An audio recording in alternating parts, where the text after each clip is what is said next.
426, 377, 248. I'm 121. Clear encounters.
Okay, Sky is doing a really good job. He's at 446 DPS, 199 for the Ninja, and 166 for me, which is okay. So the Ninja's only doing 30 more DPS than I am right now. And I'm curious to see what kind of gear the Ninja got.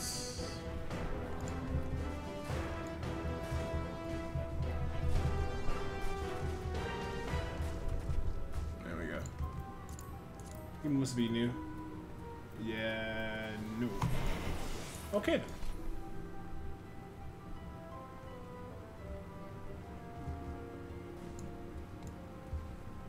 I can kind of see how people can get kind of upset about that. That's pretty interesting. That is crazy. He's only doing like 30 more DPS than I am, and I'm a tank. Fair enough.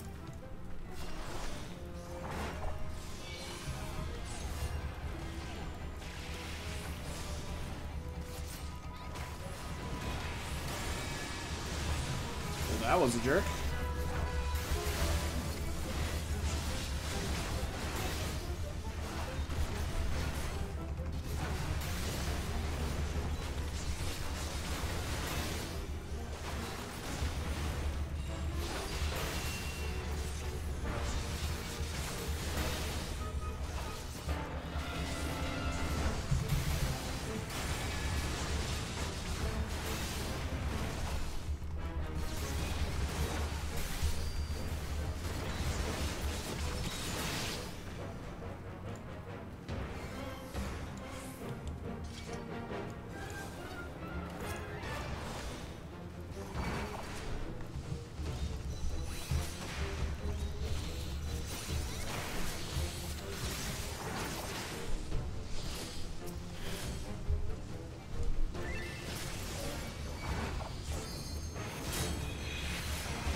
I don't know if using this DPS application is gonna help me or just make me more rage at people.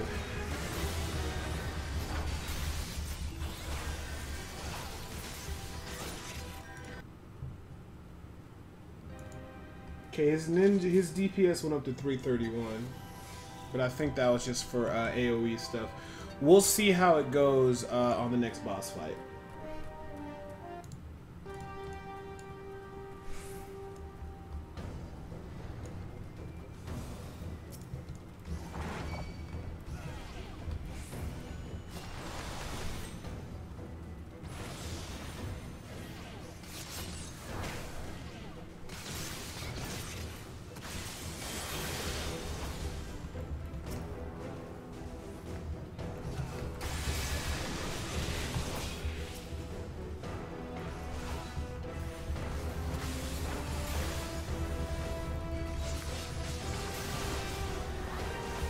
It could have just been that fight because it was a little bit weird. Would you guys say it's worthwhile for a paladin to kind of go for DPS? I don't know. I don't think it would ever be worth it.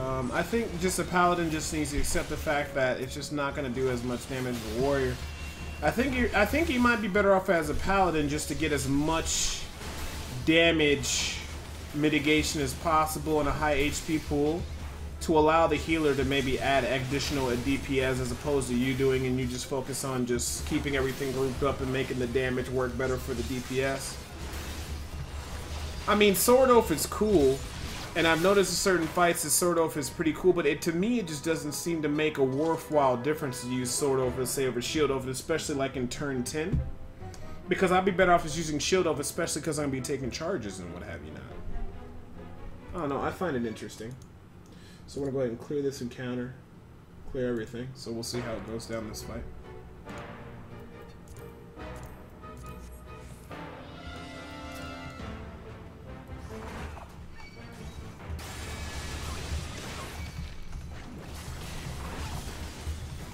I don't know why I shield locked twice, but that's okay.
Oh, do you think the reason why for that is lesbian is because the DPS is so low? Is that a, because I mean that would make a lot of sense, because I noticed that the DPS is a lot of low, like really low in a lot of fights. So it'd probably be better off for me to run as much damage as I can while surviving the encounter, right? But then again, I think having a lot more survivability will give up more options, and just accept the fact that if you got bad DPS, you got bad TF. There's so many different ways to look at it. Well, I mean, you know, you play a lot, so I trust your judgment.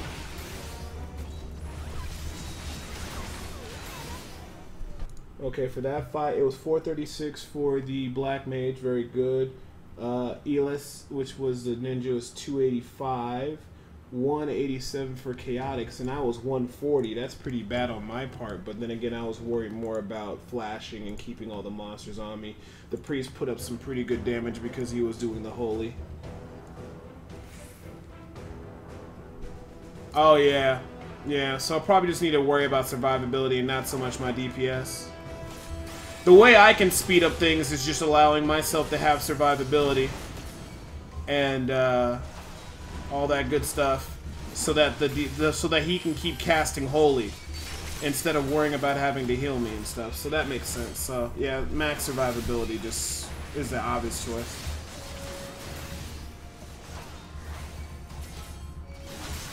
I mean, it's not like there's any tight, like, DPS, you know, timers in the game where you have to have every little bit of DPS and everybody doing perfect rotations.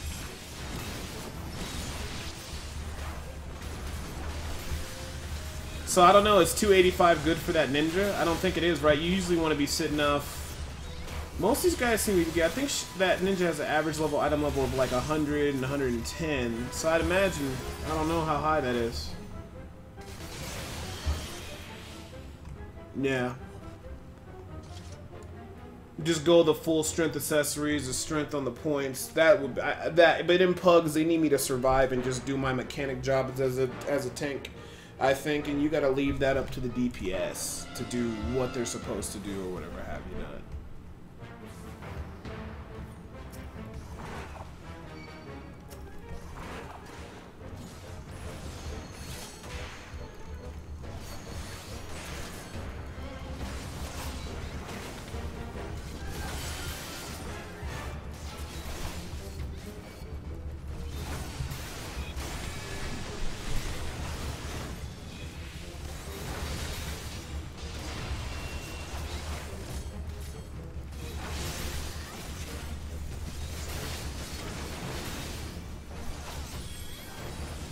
The Black Mage, though, did an easy 468 DPS in the last fight. So does that seem about accurate to what Black Mages should do? He looks like he seems like a pretty solid player.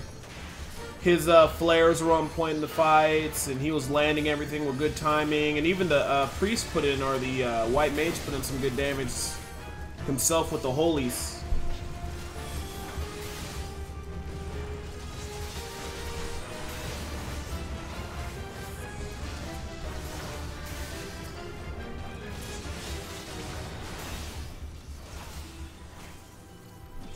Dragoons are cool. I just don't like them. They're okay.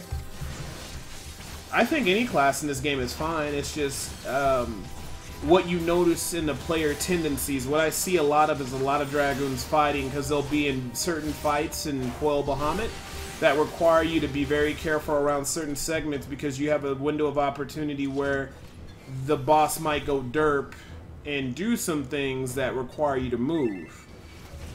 So what happens sometimes is they'll animation lock themselves with a jump or something, and then a mechanic happens, and then it just causes a problem.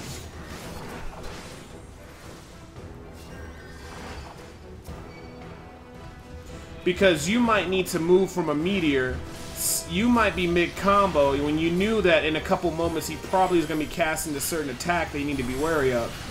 They do the jump animation, and then they're locked up there, and then you end up messing up mechanic for the whole group, and you die. You know, as opposed to, okay, well, normally he does this move. You know, in the next 10 seconds, he's probably going to do this move, so I need to hold off doing this combo rotation. Okay, he did that one move I was worrying about. I got about 30 seconds of good DPS before I have to worry about that. Do it again. Now I can do my combos where I'm jumping and frame locking and getting my maximum DPS because I know there's no mechanics coming up I have to dodge.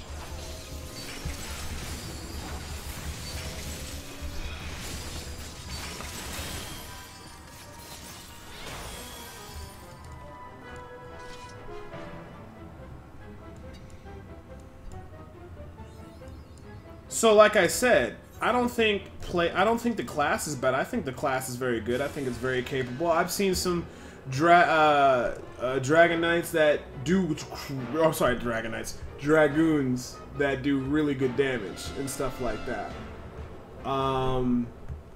But I've seen a lot more. I mean, you got bad people in every single class, and I'm not trying to be mean. The mage is on point. The white mage is adding DPS when his cannons are great. The ninja seems like he's kind of lacking. So I want to clear this fight encounter. We're going to take a look after this fight and see how it goes. The ninja's DPS is better than the first fight, which was kind of random and chaotic.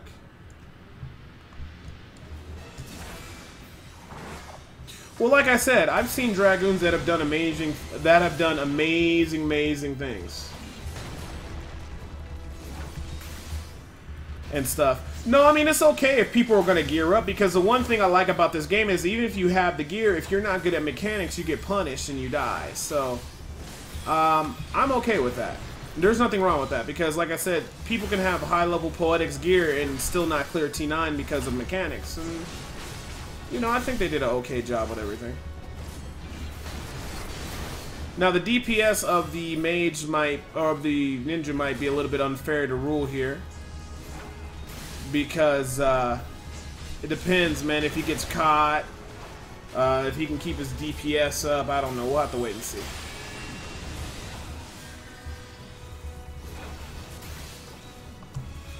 I'm just looking out constantly to make sure I'm not getting hit by anything.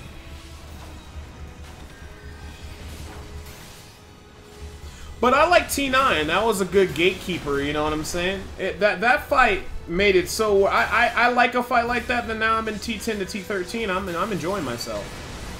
You know, I'm not having any type of problems. I mean, other than, you know, just dealing with random people in the duty finder, but that's my own fault, right?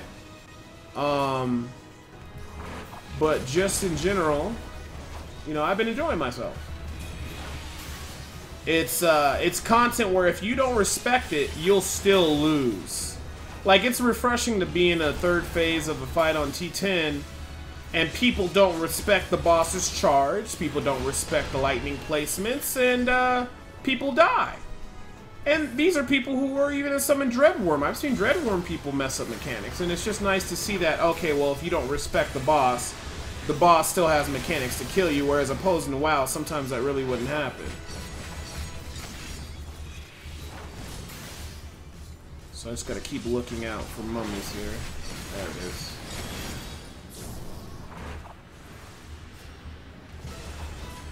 And I think the mage... Well, it looks like I can't help him. I thought I could. He's gonna lose some DPS on this fight. I don't think too much, though.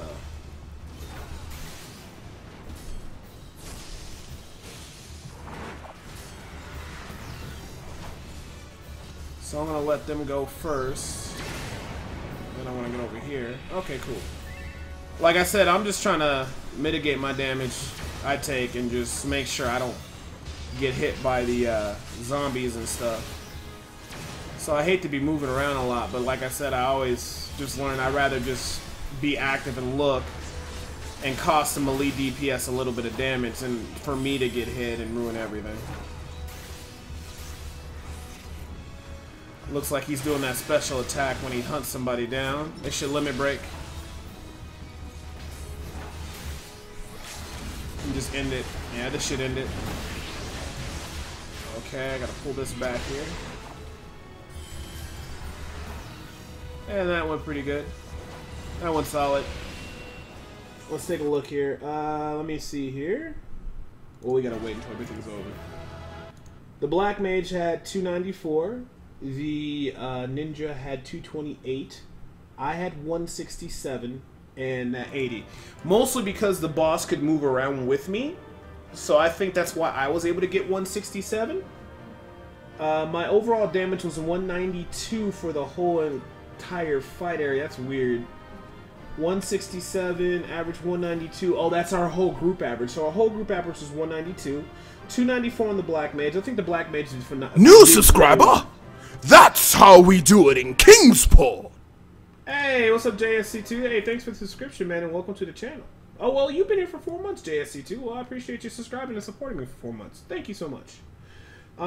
So yeah, the Black Mage is on point. The Ninja was 228, I was 167. That's kind of weird. I'm within 40 DPS of... No, 60 DPS of him, pretty much. Which is a little weird. But then again, he did have to move around a lot. And that kind of makes sense. But, yeah. It's cool to know this information. Well, we'll go ahead and stop the video here for the